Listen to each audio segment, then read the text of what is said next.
தந்தை, தாய், தாத்தா அவங்க மூலமாக வருவது ஆங்கிலத்தில் ஹெரிடிட்டரி அப்படின்னு சொல்லுவாங்க. அது ஒரு வகையில்.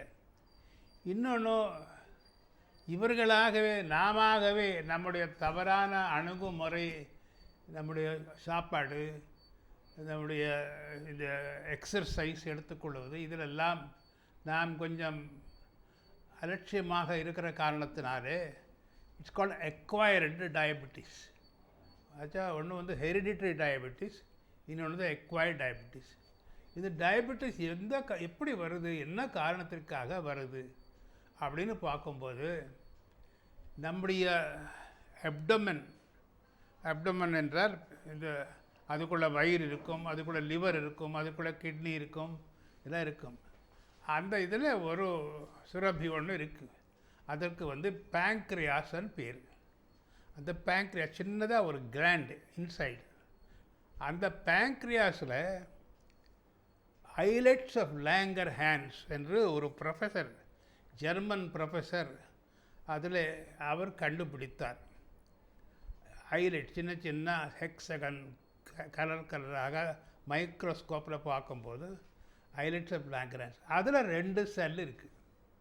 ஒரே ஐலைட்டில் alpha cell, beta cell. Beta cells வந்து இன்சுலின் தயார் செய்கிறது. So insulin is produced by beta cells. Alpha cells என்ன பண்ணுதுன்னா,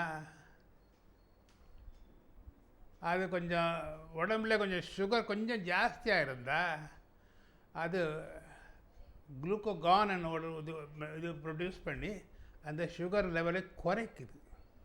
ஆகவே ஆல்ஃபா லெவல்ஸ் வந்து கரெக்டிவ்.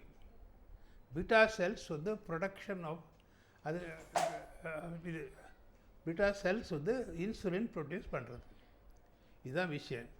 அந்த இன்சுலின் என்ன பண்ணுதுன்னா, நாம் சாப்பிடுகின்ற சர்க்கரை அதை வந்து ஒரு நமக்கு எனர்ஜியாக, சக்தியாக நமக்கு கன்வெர்ட் பண்ணுறது, அது மாற்றுகிறது.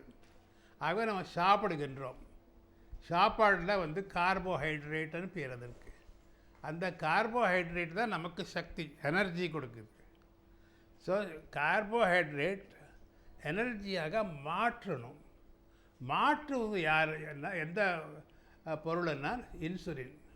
அந்த இன்சுலின் எங்கே தயார் செய்யப்படுகிறது என்றால் beta cells of islets of Langerhans. So அது இன்சுலின். இப்போ சர்க்கரை வியாதி இருக்கிறவங்களுக்கு பீட்டா செல்ஸு சரியாக வேலை செய்யல. ஸ்ட்ரைக், இந்த ஸ்ட்ரைக் சொல்கிறாங்கல்ல, ஒர்க்கர் ஸ்ட்ரைக் மாதிரி ஸ்ட்ரைக். இது பீட்டா செல்ஸ் சோம்பேறித்தனம், சுறுசுறுப்பாக வேலை செய்யல. இன்சுலின் இல்லை ப்ரொடக்ஷன். ஸோ இன்சுலின் ப்ரொடக்ஷன் இல்லாதனால அந்த கார்போஹைட்ரேட்டு அதை வந்து சக்தியாக மாறலை. அது அப்படியே சர்க்கரையாவாக இருக்கும். கார்போஹைட்ரேட் சர்க்கரையாக மாறுது. நமக்கு சக்தி கொடுக்குறது சர்க்கரை. சாதத்தை சாப்பிட்றோம், மென்று சாப்பிடும்போது இனிப்பாக இருக்கும். ஸ்லோலி அந்த சாதம் வந்து சுகராக மாறுது. அந்த சுகர் வந்து பிறகு குளுக்கோஸாக மாறுது. அந்த குளுக்கோஸ் தான் நமக்கு எனர்ஜி. புரியுதா? சாதம், பிறகு அது கன்வெர்ட் சுகர், பிறகு அது குளுக்கோஸ். அது குளுக்கோஸ் தான் நமக்கு சக்தியாக வருது. அந்த குளுக்கோஸை நமக்கு சக்தியாக மாற்றக்கூடிய கருவி இன்சுலின். இன்சுலின் தயார் செய்யக்கூடிய இடம் பீட்டா செல்ஸ், பேங்க்ரியாஸில் இருக்கக்கூடிய பீட்டா செல்ஸ். புரியுதா உங்களுக்கு? இது கிளியராக பிக்சர். இப்போ என்ன ஆகுறதுன்னா, டயபெட்டிஸ் நோயாளிக்கு சரியான அளவுக்கு இன்சுலின் ப்ரொடக்ஷன் இல்லை. அப்போ என்ன ஆகுமுன்னா, அந்த சுகர் அப்படியே சுற்றிக்கிட்டே இருக்குது. நம்ம பாடியில் எங்கே பார்த்தாலும் சுகர், எனர்ஜியாக வரல. ஸோ அவனுக்கு சக்தி வரல. சுகரை மாத்திரை இருந்தால் பிரயோஜனம் இல்லை. Sugar must be converted into energy. காருக்கு பெட்ரோல் போட்டால் ஓடாது.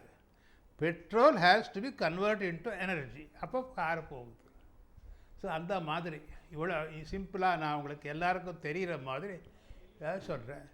ஸோ இந்த குளுக்கோகான் என்ன பண்ணுதுன்னா, சில நேரத்தில் இப்போ மகாத்மா காந்தி 21 நாள் உண்ணாவிரதம். அப்போ என்ன ஆகுது, அவருடைய குளுக்கோஸ் லெவல் குறைஞ்சுட்டே வருது. குளுக்கோஸில் என்ன விஷயம்னா, குளுக்கோஸ்னால் சுகர் பிளட் சுகர்னு சொல்கிறது குளுக்கோஸ். அது குறைஞ்சிட்டே வருது. அதில் எப்படின்னா 90க்கு கீழே 80 70 போகும்போது மயக்கம் வந்துடும்.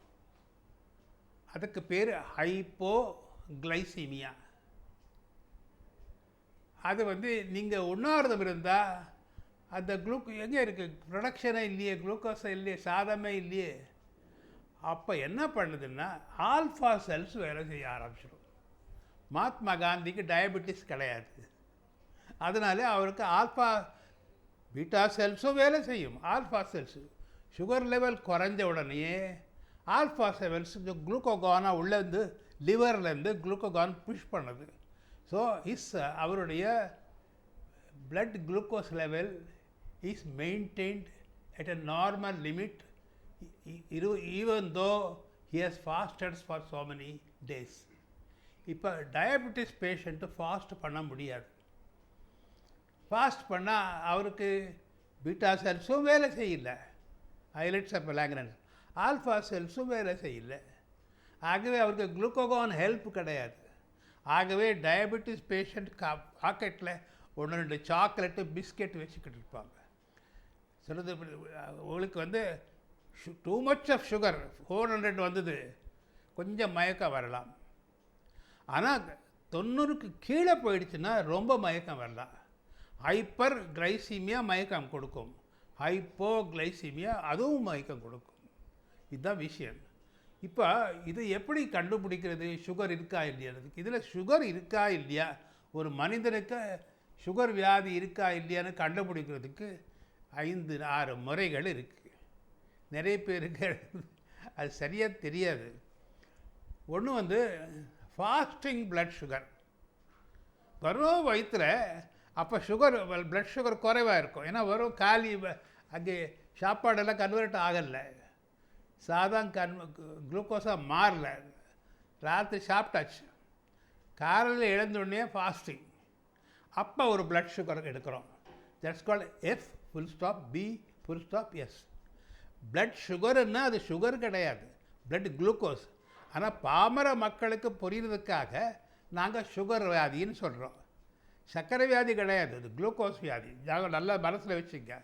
So FBS fasting blood sugar. இன்னொன்று சாப்பிட்டதுக்கு அப்புறம் கொஞ்சம் கூடுதலாக இருக்கும். நார்மலாக ஒரு நார்மல் மனுஷனுக்கு FBS 100-110 இருக்கும். அவர் டிஃபன் சாப்பிட்டார் காலையில், அதுக்கு 1.5 ஹவர்ஸ்க்கு அப்புறம் அது குளுக்கோஸாக மாறுது. அதுக்கு போஸ்ட் பிராண்டியல் பிளட் சுகர். பிராண்டியல்னா என்ன, PPBSன்னு பேர். பிராண்டியல் லாட்டினில் சாப்பாடுக்கு நேமு பிராண்டியல் லாட்டினில். நான் மருத்துவ இது சுகாதார இடத்துல நான் அங்கங்கே லாட்டின் வேர்ட்ஸ் யூஸ் பண்ணுறோம்.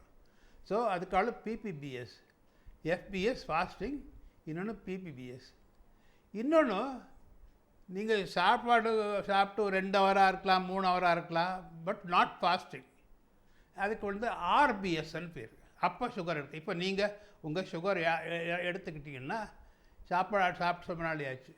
That's called random blood sugar. So என்னாச்சு, fasting blood sugar, post prandial blood sugar, random blood sugar. இன்னொன்று இருக்குது, எனக்கு பேஷண்ட்ஸ் வருவாங்க இங்கே. நம்ம அது ஹண்டே ஹாஸ்பிட்டலில் அதோட ஏற்பாடு பண்ணியிருக்கிறோம் நம்ம. ஏன்னா எல்லாம் கொஞ்சம் வசதி பண்ணி கொடுக்கறதுக்காக. பேஷண்ட் வந்த உடனே அவனுக்கு சர்க்கரை வியாதி இருக்கா இல்லையான்னு தெரிஞ்சுக்கணும். அதுக்கப்புறம் தான் நான் மருந்து கொடுக்கணும். அதுக்கு ஒரு நிமிஷத்தில் நான் முடிச்சிடணும். 1 hour 2 hours வெயிட் பண்ணுறதுக்கு எனக்கும் பொறுமை இல்லை, பேஷண்ட்டுக்கும் பொறுமை இல்லை. ஸோ உட்கார்றார். உடனே நான் லேப் மேனை கூப்பிடுறேன். வந்த உடனே ஒரு ஊசி இப்படி டக்குன்னு போடுவாங்க. போட்டு ஒரு ட்ராப் பிளட் வருது, அதில் ஒரு இது அதுக்குள்ளே போயிடும். அதுக்கு C_B_Gன்னு பேர். அது வந்து கேபிலரி பிளட் குளுக்கோஸ், சிபிஜி. அது உடனே எனக்கு தெரிஞ்சிடும். நான் சாதாரணமாக கொஞ்சம் டவுட் இருந்தால் அவங்க எனக்கு வியாதி இல்லை, சர்க்கரை வியாதி இல்லைன்னு சொல்லுவாங்க. இருந்தாலும் நான் பார்த்துட்டா பெட்டர், இல்லைன்னா நான் தப்பு பண்ணவன் ஆகிடுவேன். ஐ கேன் பி கொஸ்டன்டு, ஏன் நீங்கள் பார்க்கலன்னு சொல்லி. ஸோ பார்த்துட்டு உடனே எனக்கு சிபிஜி வந்தாச்சு. இது எல்லாத்த விட இன்னொரு முக்கியமான சுகர் டெஸ்ட் இருக்குது. அது நிறைய பேர் கோட்டை விடுறாங்க. அங்கே தான் இடிக்குது. மக்கள் செய்கிற பல நோயாளிகள் தவறு செய்கிறார்கள். பல இடங்களில் கொஞ்சம் டாக்டர்கள் கூட எதுக்கு தொந்தரவுன்னா அது கொஞ்சம் காஸ்ட்லி டெஸ்ட். இதுதான் மோஸ்ட் இம்பார்ட்டண்ட், எல்லாத்த விட இதுதான் மோஸ்ட் இம்பார்ட்டண்ட். அது ரொம்ப காஸ்ட்லி. அது வந்து சாதாரணமாக 500 rupees ஆகும். அதுக்கு வந்து ஒரு 3 hours 4 hours ஆகும் ரிசல்ட் வர்றதுக்கு. அது என்னன்னா, இந்த ஒரு மனிதனுக்கு கடந்த 3 மாதங்களாக சர்க்கரை எந்த நிலைமையில் இருந்திருக்கு, the status of blood sugar in a person during the last 3 months status அது கொடுக்கும். ஏன்னா அது நம்ம அப்போ தான் ட்ரீட்மெண்ட் சரியாக பண்ணுறதுக்கு சுலபமாக இருக்கும். அது வந்து HbA1c, HB சின்ன லெட்டர், A1c. அது என்னன்னா பிளட்டு, ரெட் பிளட் கார்பஸ்கல் இருக்குது, அதை சுற்றி ஒரு லேயர், குளுக்கோஸ் லேயர், அது எவ்வளோன்னு கண்டுபிடிக்கிறது. அது உண்மையான இது, அதுதான் நமக்கு உண்மையான அளவுகோல்.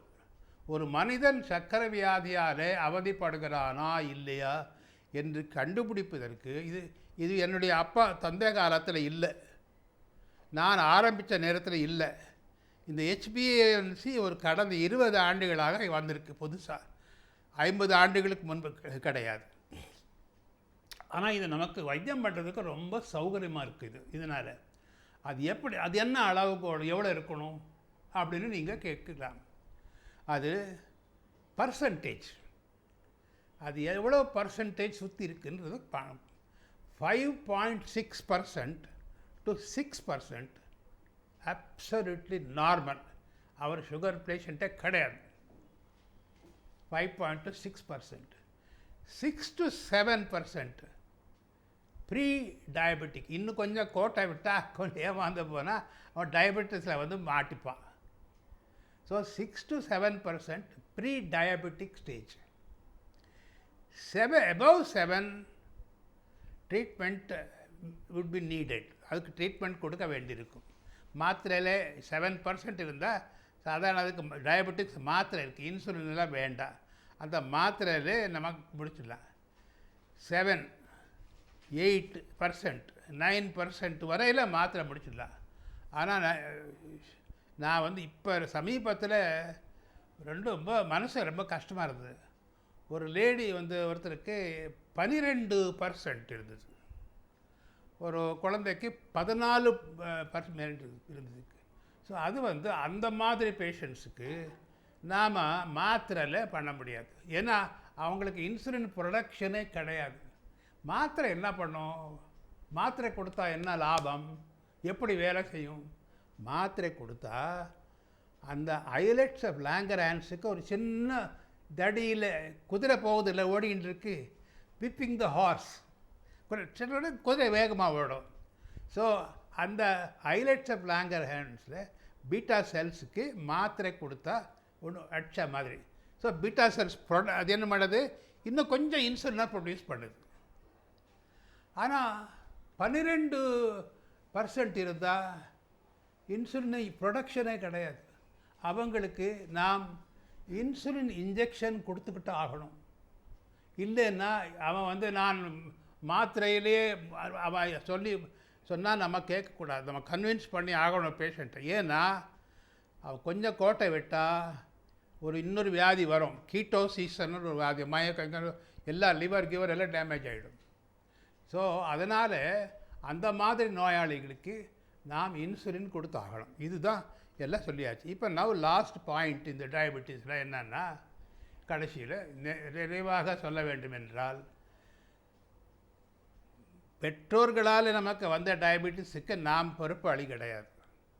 ஆனால் நாம் கொஞ்சம் ஆரம்பத்திலிருந்தே நம்முடைய சாப்பாடு விஷயங்களில் எக்கச்சக்கமான சாக்லேட்ஸ் கொடுக்கறது, சில குழந்தைகள் மீது அன்பு காட்டுறது, பாசத்தை காட்டுறது, சாக்லேட் கொடுக்கறது, அதெல்லாம் அவாய்ட் பண்ணணும். அப்புறம் எக்ஸசைஸ். நாங்கள்லாம் சின்ன வயசில், இப்போ நான் 97 வயசில் தெளிவாக பேசுகிறேன்னா எக்ஸசைஸ். அப்போ வந்து பஸ் கீஸு, தண்டாஸு, வாக்கிங், எல்லாம் swimming. I use to swim also. So எவ்வளோ நல்ல எக்ஸசைஸ். ஆனால் உலகத்தில் இருக்கிறதுலையே எது பெஸ்ட் எக்ஸசைஸ்ன்னு நீங்கள் நினச்சி கேட்கலாம். உலகத்தில் என்னை பொறுத்தவரை best exercise walking.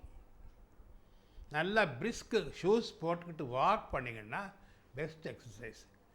மாணவர்களெல்லாம் football, hockey, இந்த மாதிரி கேம்ஸ் எல்லாம் விளையாண்டு இருக்க. நாங்கள் அதெல்லாம் பண்ணிகிட்டு இருந்தோம்.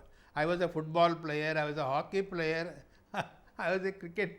நாட்டில் சாம்பியன் கிடையாது, எல்லாம் விளையாடுவேன். எல்லா விளையாடுவேன். அது இப்போ நமக்கு கை கொடுக்குது. ஸோ இதெல்லாம் பண்ணிக்கிட்டு சாப்பாடில் அளவு, கரெக்டாக அளவு, டைம், அப்பப்போ ஒரு முறுக்கு சாப்பிட்றது, ஒரு பிஸ்கெட் சாப்பிட்றது, இடையில மார்னிங் ஒரு பிரேக்ஃபாஸ்ட்னால் அதுக்கப்புறம் லஞ்ச், அதுக்கப்புறம் சாயந்தரம் ஏதாவது காஃபி குடித்தா சரி. வித்தவுட் சுகர் குடித்தா இன்னும் நல்லது. Without coffee, without sugar. நான் அமெரிக்காவில் புரட்சியாளர் எம்ஜிஆர் அழைச்சின்னு கொண்டு போயிருக்கும்போது என்னுடைய ரூமில் தான் காஃபி ஜக் இருந்தது. டாக்டருங்கெல்லாம் வருவாங்க, அப்படி காஃபி வரும், பிளாக் காஃபி. என்ன நீங்கள் காஃபிக்கு பால் sugar? No, we love coffee. அந்த டேஸ்ட்டை வந்து சுகர் போட்டு நாங்கள் பாழாக்க விரும்பலை அப்படின்னு அவங்க அந்த பிளாக் காஃபி 3 நாள் கொடுத்தா ஒன்றும் ஆகாது. நாம் என்ன பண்ணுறோம், காஃபிக்கு 2 ஸ்பூன் சில பேர் சுகர், அதெல்லாம் அவாய்ட் பண்ணணும். முடிஞ்ச அளவுக்கு காஃபி வித்தவுட் சுகர் பெஸ்ட்டு. இல்லை ஒரு 1/2 ஸ்பூன் போட்டுக்கலாம், அந்த மாதிரி பண்ணிக்கலாம். ஒரு நாளுக்கு 2 தடவை, ஒரு தடவை அப்படி பண்ணிக்கலாம். ஸோ ஆல் திஸ், நம்ம சாப்பாடு, நம்ம எக்ஸசைஸ், இதெல்லாம் சரியாக இருந்து மென்டல் டென்ஷன், அது சுகர் கொடுக்கும். நிறைய பேருக்கு தெரியாது. மென்டல் டென்ஷன் ஃபட்டால். அந்த ஐலட்ஸ் ஆஃப் பிராங்கன் ஆன்சரில் இருக்கிற பீட்டா செல்ஸ் வேலையை நின்றுடும். ஷாக்கிங், பெரிய ஷாக் வந்து எனக்கு ஒரு தெரியும்.